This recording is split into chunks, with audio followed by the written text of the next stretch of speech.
So we are in session 8, Recovery Models Part 1, 12-step and alternative models, secular. Next week we're going to look at Christian, but this week we're going to look at 12-step and alternative models.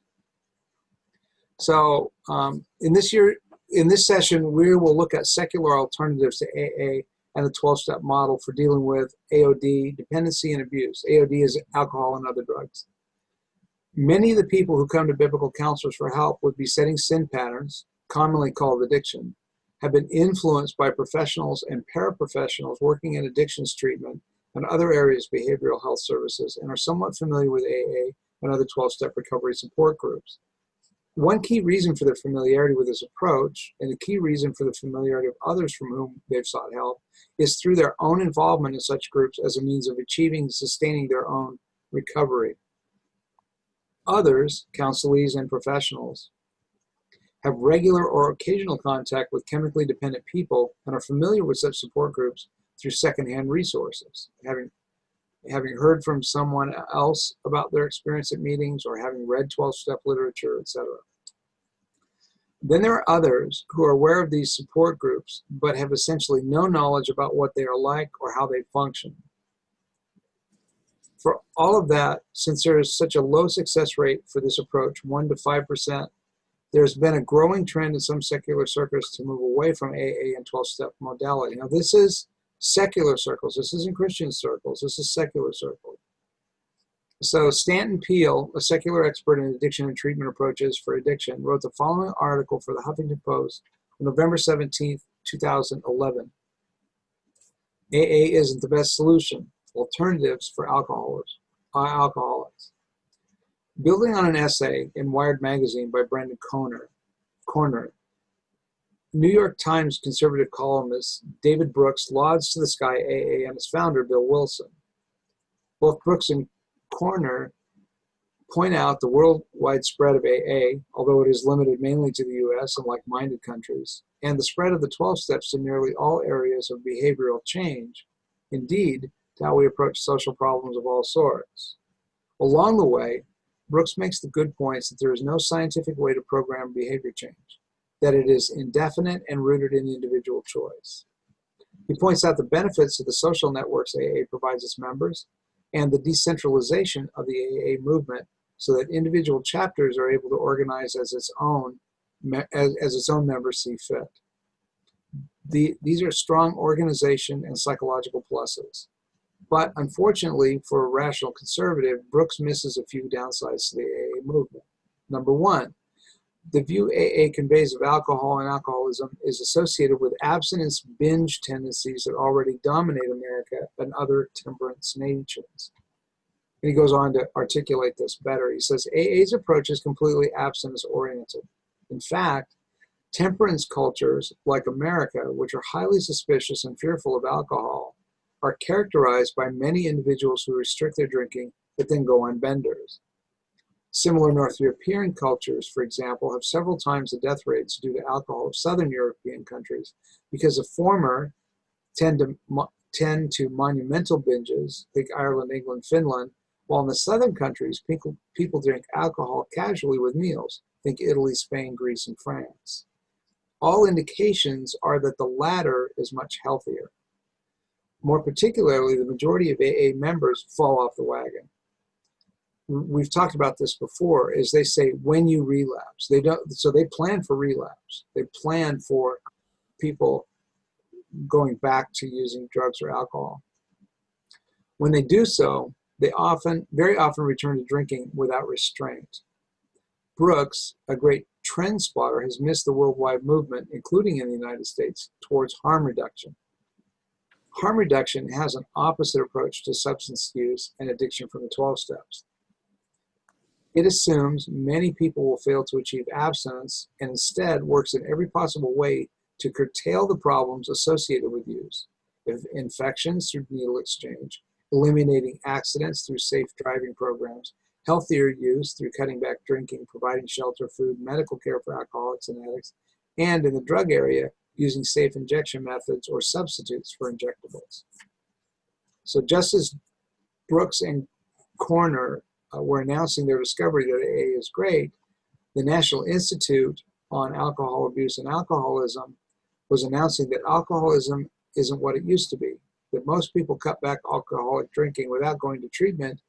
That is, that most of the benefits of self-improvement occur outside the walls of AA for people who specifically violate the fundamental principles of AA. Brooks rejects science in this area. In essence, the idea that we will someday find a scientific method that will allow us to predict behavior and design reliable social programs. But let's not reject science that tells us how the majority of people actually behave. That's ignorance. Number two, sorry, AA doesn't work. The goal of AA and comparable methods is to get people sober, which does not, outside of AA, mean total abstinence for everyone. But according to Corner, Wilson's success is even more impressive when you consider that AA and its steps have become ubiquitous despite the fact that no one is quite sure how, or for that matter, how well they work. In other words, it's all guesswork.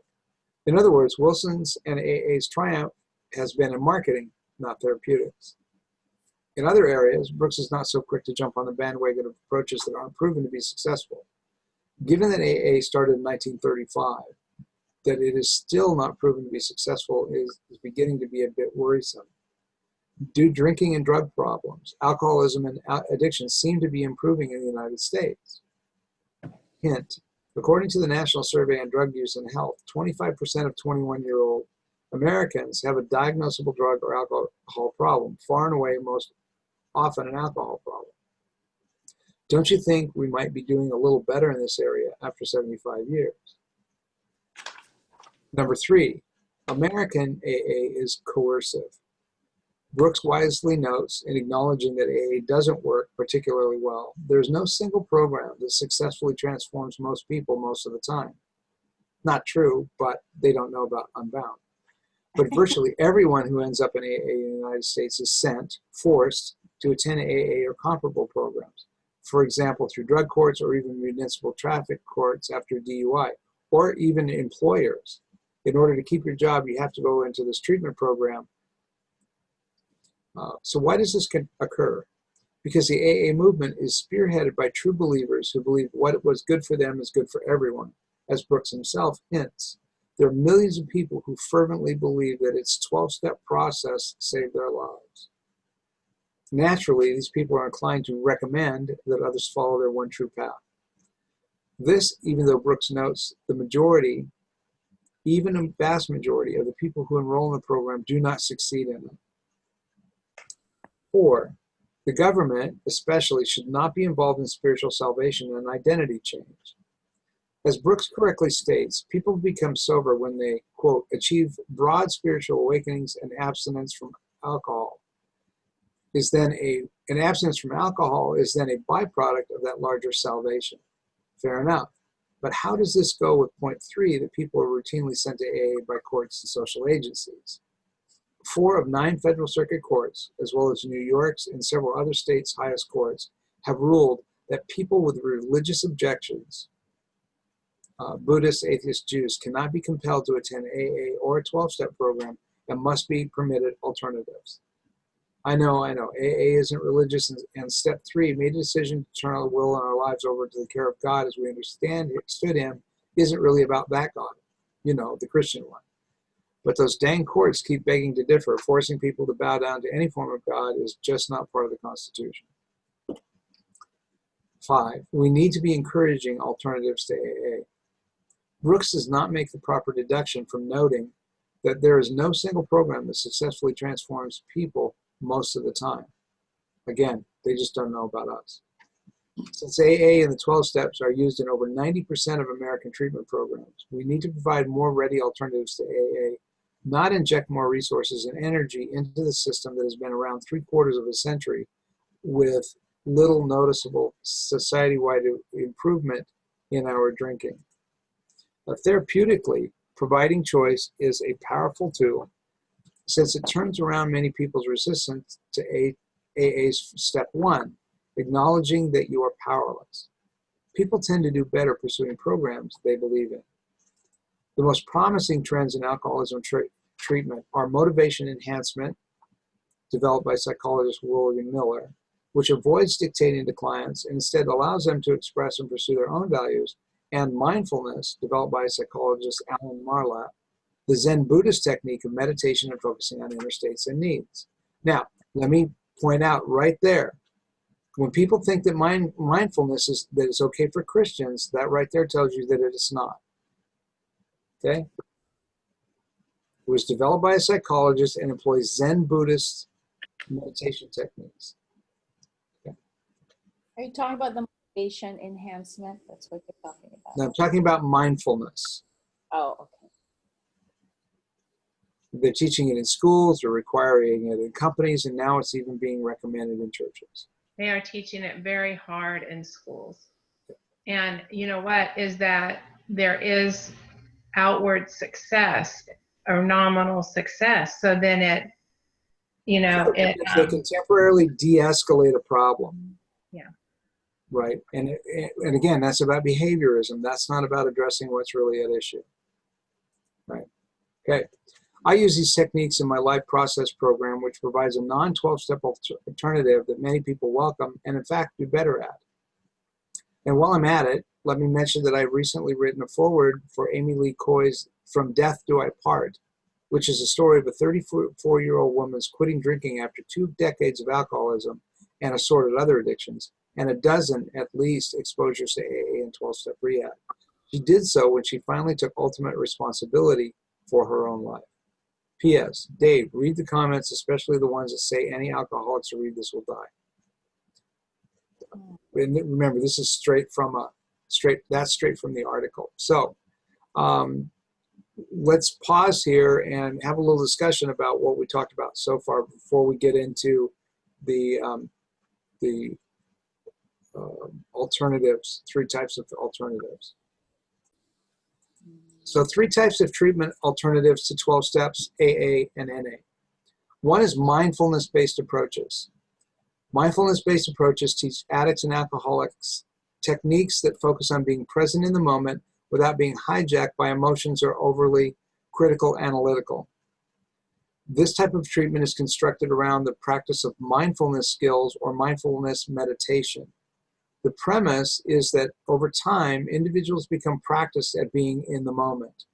For people with addiction problems, mindfulness allows addicts to make decisions based on creating change rather than being presented with a trigger.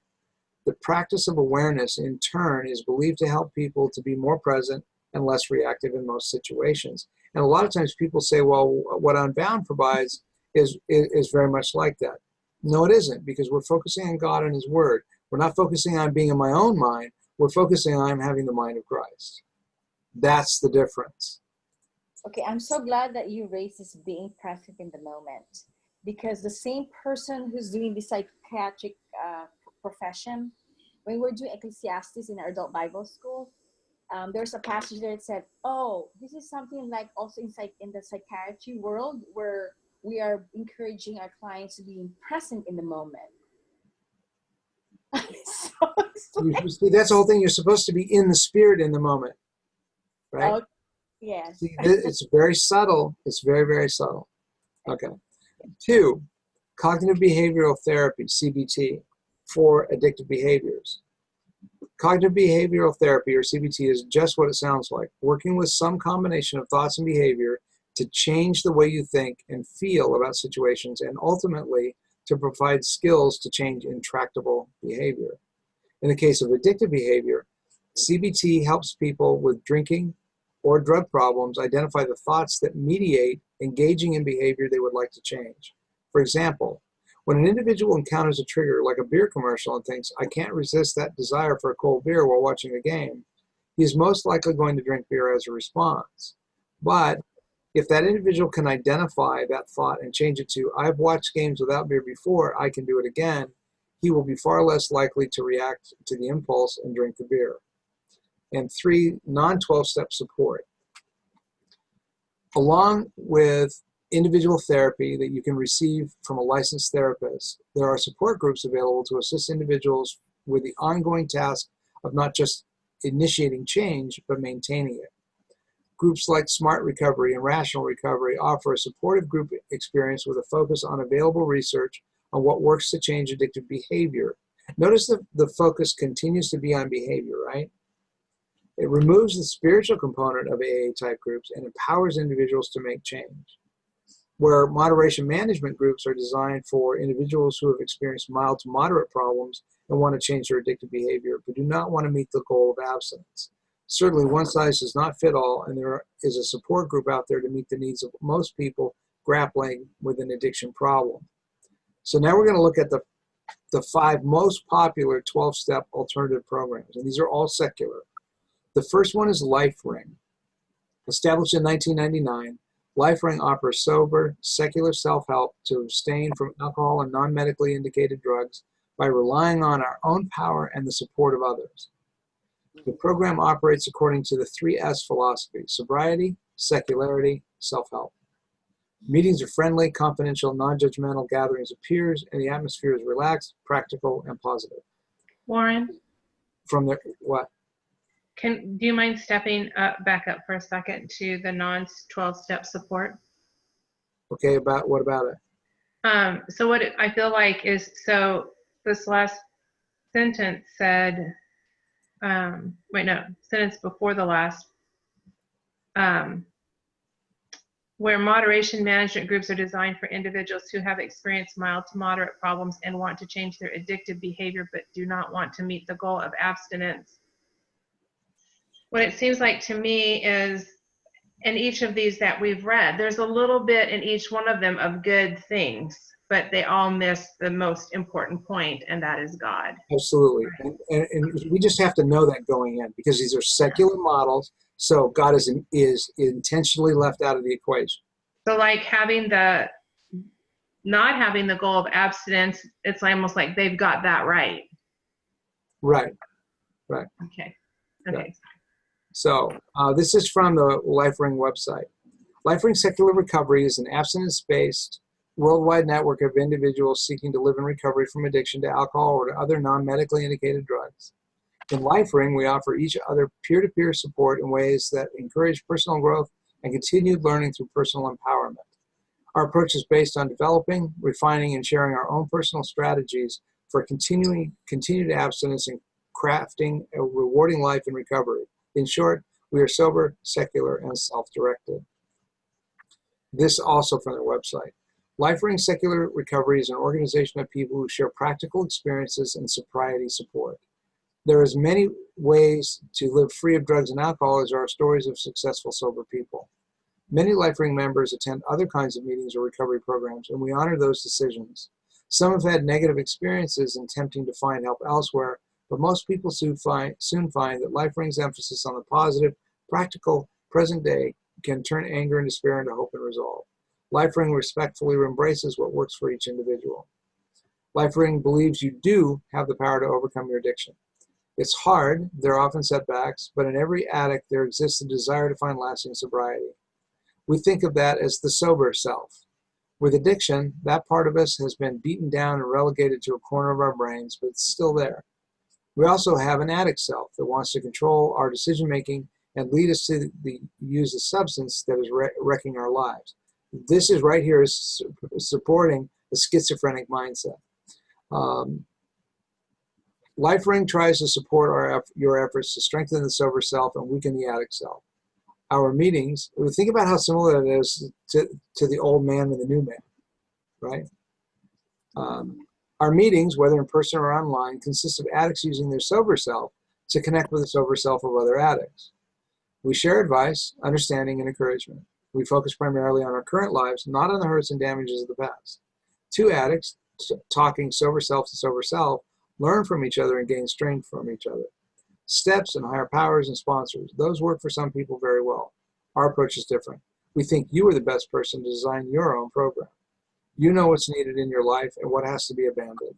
You know what triggers cravings and what provides healthy and strengthening pleasure. You know the path you want to be on, and you are the only person who can figure out how best to get there. LifeRing provides a safe and supportive contact with others that enables that process to succeed. LifeRing provides support for you to get and stay clean and sober. You do the hard work, and we offer information, advice, understanding, and lots of support through face-to-face meetings, online meetings, other online resources, and a variety of publications. That is flat, straight humanism. You know what I was hearing going through my mind as you were reading the paragraph above it? You are the one who knows the best. You do your own program. You do the do.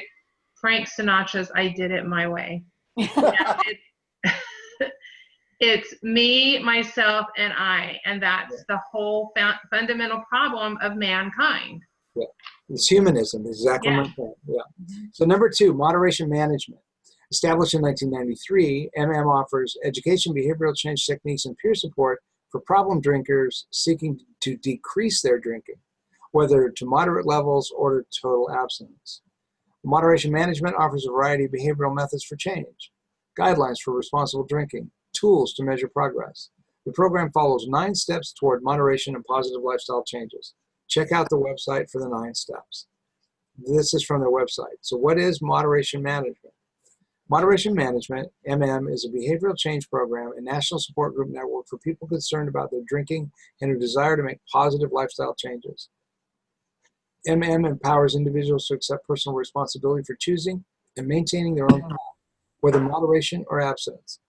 Promotes early self-recognition of risky drinking behavior when moderate drinking is a more easily achievable goal. is run by lay members who come to the organization to resolve personal issues or came to the organization to resolve personal issues and stay to help all others. Was the first moderation-based support and help entry on the National Institute on Alcohol Abuse and Alcoholism, Rethinking Drinking website under info and help links. Moderation management is recognized as an evidence-based program on a similar level to other mainstream rehabilitation therapies. We are, along with moderate drinking, listed on SAMHSA's National Registry of Evidence-Based Programs and Practices website. ModerateDrinking.com is a subscription-based program with greater supervision than Net proceeds are donated to Moderation Management, a free self-help group. Aside from ModerateDrinking.com and a few other sponsors, is largely member-supported. We may be encountering a significant change in the recovery community. To understand better what is happening, please see this article. SMART Recovery. Established in 1994, SMART, Self-Management and Recovery Training. SMART participants learn tools for recovery based on the latest scientific research. SMART provides a 4-point program. 1, building and maintaining motivation. 2, coping with urges. 3, managing thoughts, feelings, and behaviors. And 4, living a balanced life. Tools include stages of change, change plan worksheet, cost-benefit analysis, hierarchy of values, ABCs of REBT for urge coping and emotional upsets, disarm, destructive irrational self-talk, awareness and refusal method, role-playing and rehearsing, brainstorming, and more, which can be found on their website. There's just so many competing... But those are all tools, right? So anyway, SMART Recovery, Self-Management for Addiction Recovery. Discover the power of choice. That's their trademark, right? SMART Recovery is the leading self-empowering addiction recovery support group. Our participants learn tools for addiction recovery based on the latest scientific research and participate in a worldwide community which includes free, self-empowering, science-based mutual help groups. The SMART Recovery 4-point program helps people recover from all types of addiction and addictive behaviors, including drug abuse, drug addiction, substance abuse, alcohol abuse, gambling addiction, cocaine addiction, prescription drug use, sexual addiction, and problem addiction to other substance and other activities. SMART Recovery sponsors face-to-face meetings around the world and daily online meetings. In addition, our online message board and 24/7 chat room are excellent forums to learn about SMART Recovery and obtain addiction recovery support. SMART Recovery, which evolved from Rational Recovery, which is now truly a self-help program as opposed to a multiple help program, and LifeRing Secular Recovery, which has more in common with AA than does SMART, but which does not propose a program of recovery involving a guide to higher power. Our approach teaches self-empowerment and self-reliance, provides meetings that are educational, supportive, and include open discussions, encourages individuals to recover from addiction and alcohol abuse and live satisfying lives, teaches techniques for self-directed change, supports the scientifically informed use of psychological treatments and legally prescribed psychiatric and addiction medication, works on substance abuse, alcohol abuse, addiction and drug abuse as complex maladaptive behaviors with possible psychophysiological factors, evolves as scientific knowledge and addiction recovery evolves, differs from Alcoholics Anonymous, Narcotics Anonymous, and other 12-step programs. Recognition. Smart Recovery is a recognized resource for substance abuse and addiction recovery by the American Academy of Family Physicians, the Center for Healthcare Evaluation, National Institution on Drug Abuse, U.S. Department of Health and Human Services, and the American Society of Addiction Medicine. Okay, number 4, secular organizations for sobriety, Save Ourselves, SOS Sobriety. Established in 1985, SOS takes a self-empowerment approach to recovery and addresses sobriety, abstinence as priority 1 no matter what. The program credits the individual for achieving and maintaining his or her own sobriety and respects recovery in any form. There are 6 suggested guidelines for sobriety, including sobriety as our priority, and we are each responsible for our lives and our sobriety, and others can be found on their website. So, general principles of SOS from their website. All those who sincerely seek sobriety are welcome as members in any SOS group. SOS is not a spin-off of any religious or secular group. There is no hidden agenda as SOS is concerned with achieving and maintaining sobriety, abstinence. SOS seeks only to promote sobriety amongst those who suffer from addictions. As a group, SOS has no opinion, on outside matters, and does not wish to become entangled in outside controversy. Although sobriety is an individual responsibility, life does not have to be faced alone. The support of other alcoholics and addicts is a vital adjunct to recovery. In SOS, members share experiences, insights, information, strength, and encouragement in friendly, honest, anonymous, and supportive group meetings. To avoid unnecessary entanglements, each SOS group is self-supporting through contributions from its members and refuses outside support. Sobriety is the #1 priority in a recovering person's life. As such, he or she must abstain from all drugs or alcohol. Honest, clear, and direct communication of feelings, thoughts, and knowledge aids in recovery and in choosing non-destructive, non-delusional, and rational approaches to living sober and rewarding lives. As knowledge of addiction might cause a person harm or embarrassment in the outside world, SOS guards the anonymity of its membership and the contents of its discussions from those not within the group. SOS encourages a scientific study of addiction in all its aspects. SOS does not limit its outlook to one area of knowledge or theory of addiction. And SOS was founded in 1985 by James Christopher, a sober alcoholic himself since 1978, and author of the books SOS Sobriety and Unhooked, Staying Sober and Drug-Free. SOS has helped countless thousands of addicted persons reclaim their lives for over 28 years. Since its inception, secular organizations for sobriety has welcomed anyone sincerely seeking sobriety from alcohol addiction, drug addiction, and compulsive eating. SOS is a highly effective alternative to the 12-step model and provides yet another path to recovery from addiction. SOS welcomes the attendance of religious as well as non-religious persons, and offers a support group and method in a secular setting. SOS credits the individual for achieving and maintaining his or her own sobriety. SOS respects recovery in any form, regardless of the path by which it is achieved. It is not opposed to or in competition with any other recovery program. Secular Organizations for Sobriety is a nonprofit network of autonomous, non-professional local groups dedicated solely to helping individuals achieve and maintain sobriety. There are group meetings in many cities throughout the world. And then the fifth one, what was that? How are they getting support to make their program sustainable? If it's not, they're not. Well, people are still doing it. They've been around that long, so. Okay. But remember, their focus is on sobriety. Their focus is on having their drinking under control, right? Okay. That's their #1 priority. So that's success to them. Okay. I was just gonna comment on that. Is that with sobriety being their #1 priority, that just replaces one idol for another. It does. And as I've said before in class, I know people that have gone through the AA model, and they confess themselves as Christians, but they don't grow as Christians because they've attained sobriety. Therefore, they feel like they've at their epitome, like everything that they need is now accomplished because they're sober. Right. Right. That's the whole point. Yeah. Sobriety is the goal. That's the goal. All right. Women for Sobriety. Established in 1976, WFS is the first and only self-help program accounting for the special problems women have in recovery, specifically the need for feelings of self-value, self-worth, and the need to expatiate feelings of guilt and humiliation. What's interesting about that is to say that is something that is unique to women is fallacious. Their purpose is to help all women with addiction through the discovery of self, gained by sharing experiences, hopes, and encouragement with other women in similar circumstances. The New Life Acceptance Program includes 13 statements to aid those participating in the program, which can be found on their website. So Warren, according to them, I guess, men don't need to expatiate feelings of guilt and humiliation or feel self-value and self-worth, I guess. Not like women do.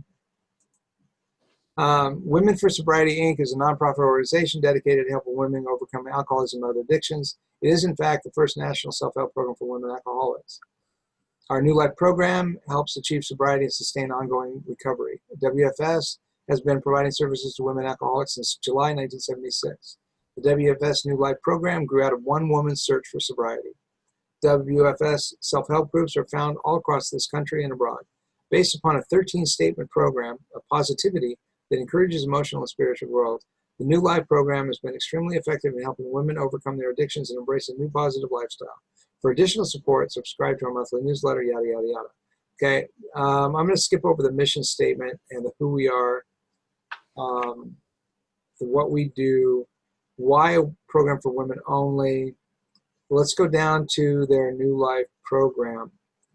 Okay, so what is meant by the program? How do we view it? How is it to be used? The Women for Sobriety New Life program is comprised of 13 acceptance statements that, when accepted and used, will provide each woman with a new way of life through a new way of thinking. As alcoholic women, we must learn about ourselves and how to avoid the pitfalls of faulty thinking and destructive behavior that used to lead us to taking that first drink, even though we sometimes did not want to drink. Since we had a faulty approach to life and living, we must turn our attention to finding new ways of overcoming. This starts with coping first, but then moving on to overcoming and a whole change in our approach to each day. To make the program effective for you, arise each morning 15 minutes earlier than usual and go over the 13 statements of acceptance. Then begin to think about each one by itself. Take one statement and use it consciously all day. At the end of the day, just before sleeping, review the use of it and what effects it had that day for you and your actions. For some, it has proven helpful to use a notebook for recording the sequences of the day and the statement's effects upon you. The program booklet is available, and also the beginner's booklet. Like our saturation with Unbound. Kind of, yeah. It's the same principle, right? Go to our catalog site. Anyway, to make the program effective for you, it must be consciously used each day. Never forget that our faulty thinking is a result of many years. It cannot be corrected overnight. It takes a long time to realize that most of what we thought was cast in a negative view. The philosophy of the Women for Sobriety New Life program is that the image precedes our actions. Whatever we think, we eventually act out. If our thoughts are always negative, our actions will also be negative. If our thoughts are positive, so are our actions. One writer once said, "A garden of weeds cannot produce a beautiful flower." This is also true of our minds. If we have upsetting thoughts, we cannot have a serene life. We used to think that life was upsetting and our problems followed, but it is usually the other way around. Our thoughts were confused and negative, and life's actions came to be that way also. We create our own world. No one else does. We are responsible for ourselves and our choices. What we are, we made ourselves become. We have the power of changing our way of thinking. We live in the atmosphere created by our mind and our thoughts. We are now beginning to create a new woman, the woman we always wanted to be but never thought possible. The Women for Sobriety New Life program helps you to change your thinking and shows you how to be the dynamic woman you have the capability of becoming. We begin by being in charge of our actions through our thoughts. We no longer react, but now begin to act the way we want to act. We end game playing. We become our whole person by learning independent thinking. Negative thoughts, so much a part of a drinking woman's life, are often carried into sobriety. These negative thoughts frequently make the sober woman unhappy and depressed. She begins to wonder if sobriety is really worth it. We used alcohol to uncover pain, emotional pain. When we remove the alcohol, we must then learn a way to remove the emotional pain, which requires a new way of thinking about life. Our program makes sobriety a happy existence by helping us to understand ourselves better. Our sobriety is more than simply a period of time in which we are not drinking, it becomes a happy learning experience. Learn to know yourself and your illness. This is how to overcome. So here are the 13 affirmations. I have a life-threatening problem that once had me. I now take charge of my life and my disease. I accept the responsibility. Number 2, negative thoughts destroy only myself. My first conscious sober act must be to remove negativity from my life. 3, happiness is a habit I will develop. Happiness is created, not waited for. 4, problems bother me only to the degree I permit them to. I now better understand my problems and do not permit problems to overwhelm me. 5, I am what I think. I am a capable, competent, caring, compassionate woman. 6, life can be ordinary or it can be great. Greatness is mine by a conscious effort. 7, love can change the course of my world. Caring becomes all important. 8, the fundamental object of life is emotional and spiritual growth. Daily, I put my life into a proper order, knowing which are the priorities. 9, the past is gone forever. No longer will I be victimized by the past. I'm a new person. 10, all love given returns. I will learn to know what others love, that others love me. 11, enthusiasm is my daily exercise. I treasure all moments of my new life. 12, I am a competent woman and have much to give life. This is what I am and shall know it always. 13, I am responsible for myself and for my actions. I am in charge of my mind, my thoughts, and my life. To make the program effective for you, arise each morning 15 minutes earlier than usual and go over the 13 affirmations. And it goes there. So we're going to take a break here, and then we're going to come back to talk about fundamental differences. See you at about 20. Say that again. 25 after. Okay.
let's move into the last part. We talk about fundamental differences. Perhaps the most fundamental difference between the 12-step programs and the other recovery approaches is with their views as groups on the locus of control in relation to the problem of addiction. A central premise of the AA program, the original 12-step support group, is that addict or alcoholic is not in control of the addiction process. He or she is advised to seek a source of strength and support outside the self, a higher power. In contrast, Smart Recovery, Life Ring Secular Recovery, and Women for Sobriety maintain that the person with a substance use problem is capable of controlling his or her condition without appealing to a God or higher power. She just needs some instruction, guidance, and or support in order to learn how to manage it effectively. Rational Recovery, the first of the non-12-step support group organizations, no longer uses a support group format, but maintains a position that appeal to a God or higher power is not a rational way to combat a substance use problem.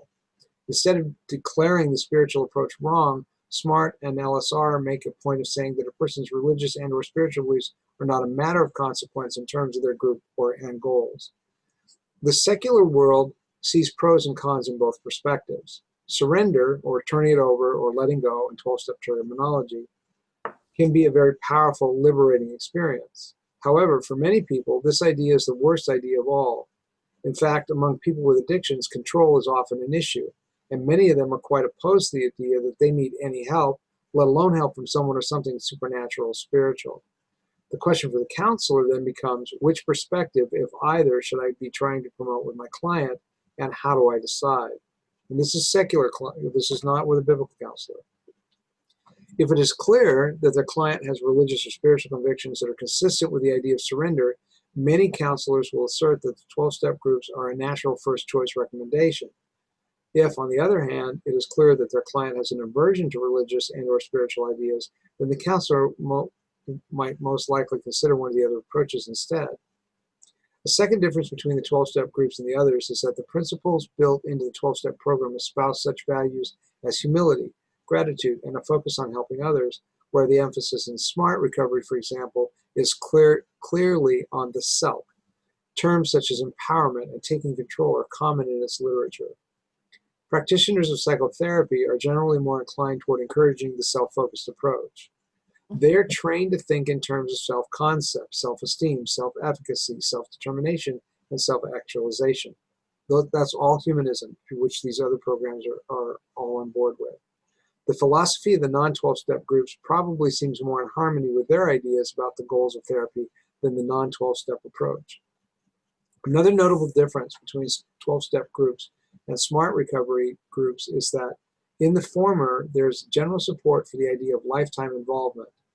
In the latter, it is expected that once a person has learned to use cognitive therapy techniques to combat urges to drink, abuse drugs, or other irrational thoughts or feelings, he or she will graduate from the program having successfully defeated the problem. There's an intrinsic trap in the secular models, no matter if they are 12-step or anti-12-step. In the secular models, the goal is simply to be free from the control of the addiction in one's life. It is an exciting notion for them that they might be able to eliminate a problem such as a substance addiction from one's life in a matter of a few weeks or months. For people who can do this successfully, there should be no reason to be involved in support groups indefinitely. For others, remaining involved with other recovering or recovered people indefinitely may be a key to preventing relapse. For many people with addiction, the perception that they suffer from a condition that is something like diabetes or hypertension or bipolar disorder leads them to also believe that ongoing treatment of some kind is necessary to keep the condition in check.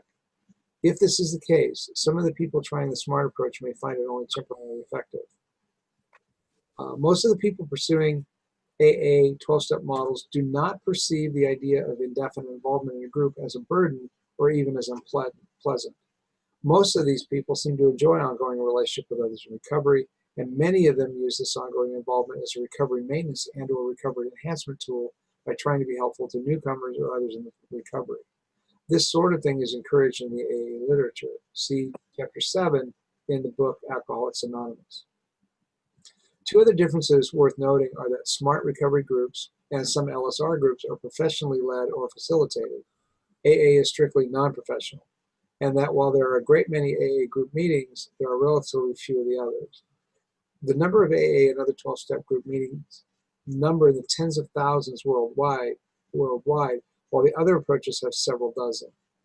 Both 12-step and non-12-step groups have an anonymity policy, so the referring clinician is not apt to get any feedback about their client's participation. Unless the referring clinician has personally attended the group to which the referral is being made, he or she cannot have much foreknowledge about the nature of the facilitation that does or doesn't happen. AA meetings are chaired by whichever member has volunteered to chair. No special qualifications are required. Some of the non-12-step groups are led by a single professional who is present at all of the meetings, so it may be possible for a clinician to contact that person to learn something of how he or she conducts or facilitates the meetings. Early on in the evolution of AA, it was discovered that many alcoholics had a bit of an attitude toward authority figures. The fellowship eventually adapted two traditions that helped to prevent this from interfering with its purpose. They are, for our group purpose, there is but one ultimate authority, a loving God as he may express himself in our group conscience. Our leaders are but trusted servants, they do not govern, and Alcoholics Anonymous should remain forever non-professional. For the secularist, then, the referring clinician has to consider whether his or her client would be apt to respond better to a group that has a leader who is recognized as having some authority or one that does not. This can be so subjective an assessment that amounts to playing roulette. In considering utilizing AA and its offshoots, it is important to keep in mind that AA was initiated and developed by people whose alcoholism had progressed to the point where they and others in their lives had reached a point of despair over their situation. There is some measure of agreement among some scholars and professionals that this point of hitting bottom must be reached before the turning it over or surrender essential to recovery can be accomplished.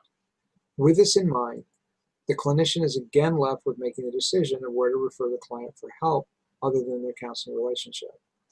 They might opt first to refer clients to 12-step groups if they perceive the client to be in despair over their addiction or its effects. On the other hand, if the client is not perceived as ready for surrender, the other types of groups might serve just as well. It is important to add here that AA does not discriminate between those who have been all the way through the ringer and those who have not yet suffered badly from their drinking, nor for the most part is there discrimination against people with problems other than alcoholism. One of the core traditions of AA states that the only requirement for membership is a desire to stop drinking. While some of the groups over-literalize that tenet, many others allow for drinking to be replaced by any addiction at all. One secular addiction counselor summarized it this way: I firmly believe that a client with an addiction ought to be made aware of all the support groups available. Ideally, the involved clinician will be armed with some meaningful information about these groups, or should at least be willing to seek it out promptly when it might benefit a client. So we're going to go into a discussion on what we've covered this evening, and call it a night